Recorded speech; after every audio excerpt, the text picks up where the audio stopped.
Qualifier 2లో ఎస్ఆర్హెచ్తో తలబడబోయే team ఏదో తెలిసిపోయింది. రాజస్థాన్ రాయల్స్ హైదరాబాద్తో శుక్రవారం పోటీ పడనుంది. అయితే క్వాలిఫైర్ 2 జరుగుతోంది చెన్నై చెపాక్ స్టేడియంలో. ఈ గ్రౌండ్ ఎవరికి హోమ్ గ్రౌండ్ కాదు. సో ఇద్దరికి సేమ్ అవకాశాలుంటాయి. కానీ చెన్నై పిచ్ స్పిన్నర్లకు బాగా కలిసి వస్తుంది. మ్యాచ్ జరిగే కొద్దీ పిచ్ స్లోగా అవుతుంది. దీంతో సెకండ్ బ్యాటింగ్ చేసే టీంకు కష్టమవుతుంది. సో టాస్ గెలిచిన టీం మొదట బ్యాటింగ్ తీసుకునే అవకాశమే ఎక్కువగా ఉంది. ఈ పిచ్ను బ్యాట్ని చూస్తే ఎస్ఆర్హెచ్లో నాణ్యమైన స్పిన్ బౌలర్లు ఎవరూ లేరు. షాబాద్ అహ్మద్ ఉన్నా పెద్దగా పర్ఫార్మెన్స్ చేయట్లేదు. అదే ఆర్ఆర్లో చూసుకుంటే చెన్నై తంబి అశ్విన్ ఉన్నాడు. ఇంకా సూపర్ ఫామ్లో ఉన్న చాహల్ కూడా ఉన్నాడు. నిన్న ఆర్సీబీ మ్యాచ్లోనూ కీలకమైన బ్యాటర్లు కోహ్లీ, క్యామరూన్ గ్రీన్, మ్యాక్స్వెల్ల వికెట్లు తీసుకుంది వీళ్ళిద్దరే.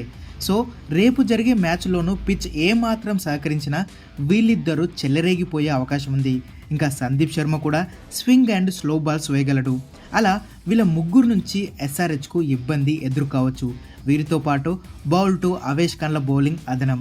ఇక ఎస్ఆర్హెచ్ చూసుకుంటే ఎస్ఆర్హెచ్లో నట్టుకు ఈ గ్రౌండ్పై మంచి అవగాహన ఉంది. కాబట్టి నటరాజన్ ప్రభావం చూపే అవకాశం ఉంది.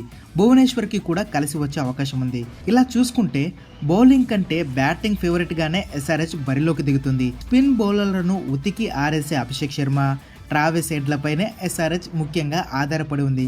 ఇంకా నితీష్ రెడ్డి, క్లాసెన్లు కూడా ఆడితే తిరుగుండదు. Compare to SRH RR batting కొంచెం వీక్గా ఉంది.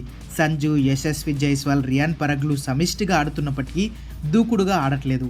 ఇలా ఇవన్నీ చూస్తే చెన్నై పిచ్పై ఎస్ఆర్హెచ్ బ్యాటింగ్ గెలుస్తుందా లేదా ఆర్ఆర్ బౌలింగ్ నిలుస్తుందా అన్న ప్రెడిక్షన్స్ ఇప్పటి నుంచే మొదలయ్యాయి.